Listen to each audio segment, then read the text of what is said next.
ஆண்டவராகிய இயேசுவின் நாமத்தினாலே இந்த காலை வேளையில் கூட உங்களை அவரையும் வாழ்த்துகிறேன். கர்த்தர் உங்களை ஆசீர்வதிப்பாராக. இந்த நாளிலே கூட சங்கீதம் 9:10 கூட வாசித்து தியானிக்கலாம். கர்த்தாவே, உம்மை தேடுகிறவர்களை நீர் கைவிடுகிறதில்லை. ஆதலால் உமது நாமத்தை அறிந்தவர்கள் உம்மை நம்பியிருப்பார்கள்.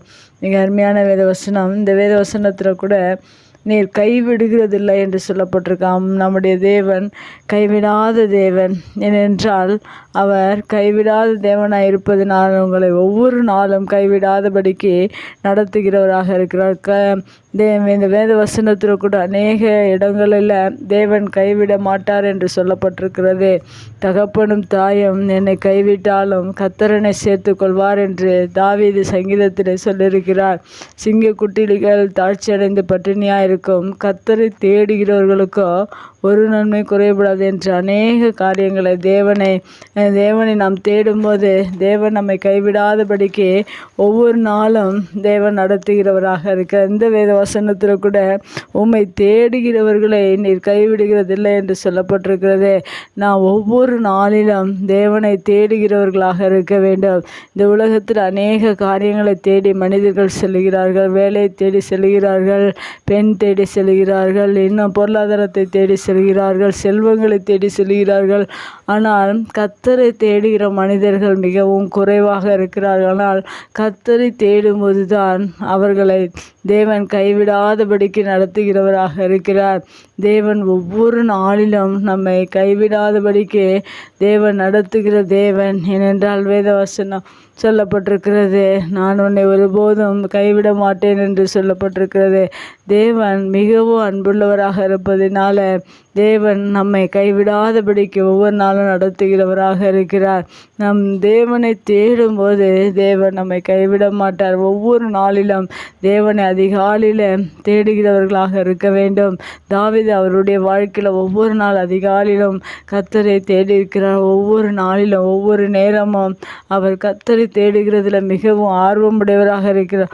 அது தாவீதின் சங்கீதமாக இந்த 9ஆம் சங்கீதம் இருக்கிறது. அவருடைய வாழ்க்கையில் எப்படி கர்த்தரை அதிகமாக தேடினாரோ அதுபோல் நம்முடைய வாழ்க்கையில் கூட நாமும் கர்த்தரை ஒவ்வொரு நாளும் தேடும்போது தேவன் நம்மை கைவிடாதபடிக்கு ஒவ்வொரு நாளும் நடத்துகிறவராக இருக்கிறார். தாவீதுடைய வாழ்க்கையில் ஒவ்வொரு நாளும் தேடினதை நாம் வேதத்தில் சங்கீதத்தில் அதிகமாக நாம் வாசிக்க முடியும். அதுபோல் உங்களுடைய வாழ்க்கையில் தேவனை நீங்கள் தேடும்போது தேவன் உங்களை கைவிடாதபடிக்கு நடத்தி. இந்த உலகத்தில் அநேக மனிதர்கள் தகப்பன் கைவிடலாம், தாய் கைவிடலாம், பிள்ளைகள் கைவிடலாம், பெற்றோர்கள் கைவிடலாம், எல்லாரும் இந்த உலகத்தில் கைவிடுவார்கள். ஆனால் கர்த்தர் நம்மை ஒருபோதும் கைவிடாத தேவன். நான் உன்னை விட்டு விலகுவதும் இல்லை, உன்னை கை விடுவதும் இல்லை என்று வேதவசனம் சொல்லியிருக்கிறது. தேவன் நம்மை கைவிடாத தேவன். எல்லாரும் நம்மை விட்டு விலகினாலும் இந்த உலகத்தில் இருக்கிற உறவுகள், சொந்தங்கள், உற்றார் உறவினர் எல்லாம் ஒரு நாள் கைவிடுவார்கள். ஆனால் கர்த்தரை நீங்கள் தேடும்போது தேவன் கைவிடாதபடிக்கு உங்களை ஒவ்வொரு நாளும் நடத்தி நித்தியம் சேர்வரைக்கும் நித்தியத்திலும் தேவன் நம்மை கைவிடுகிறதில்லை. எப்போது நம்மை கைவிடாத தேவனை ஒவ்வொரு நாளும் தேடி அவருடைய கரத்தை நாம் பற்றி கொள்வோம். கர்த்தர் ஒவ்வொரு நாளும் நம்மை நடத்துகிறவராக இருக்கிறார். இந்த வேத வசனத்தில் கூட அவருடைய நாமத்தை அறிந்தவர்கள் என்று சொல்லப்பட்டிருக்கிறது. ஒவ்வொரு நாளும் அவருடைய நாமத்தை அறிகிறவர்களாக கர்த்தர் எப்படிப்பட்டவர் என்பதை அவருடைய நாமம், அவருடைய பெயர்களை பார்க்கும்போது அநேக பெயர்கள் உண்டு. அவருடைய நாமங்கள், அவர் துதிக்கப்படத்தக்கவர், மேன்மையுள்ளவர், அன்புள்ளவர் என்று அவருடைய நாமங்கள் வேதத்தில் அநேகம் உண்டு.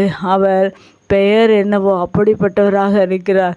இன்று அநேகர் பெயர்கள் வைத்திருப்பார்கள், பெயருக்கு ஏற்ற மாதிரி இருக்க மாட்டார்கள் மனிதர்கள். ஆனால் தேவன் அன்புள்ளவர் என்பதை அவர் சிலுவையில் தமது அன்பை வெளிப்படுத்தினார். அவர் நீடிய பொறுமையுள்ளவர் என்பதையும் சிலுவையில் அவர் வெளிப்படுத்தினார். அவர் பெயருக்கு ஏற்றவாறு அவர் எப்போது நடந்து கொள்கிற தேவனாக இருக்கிறார். அதுபோல் உங்களுடைய வாழ்க்கையிலையும் நீங்கள் அவருடைய நாமத்தை, அவர் எப்படிப்பட்டவர் என்பதை நீங்கள் அறிந்திருப்பீர்கள் என்றால் இந்த வசனம் சொல்லப்பட்டிருக்கிறது.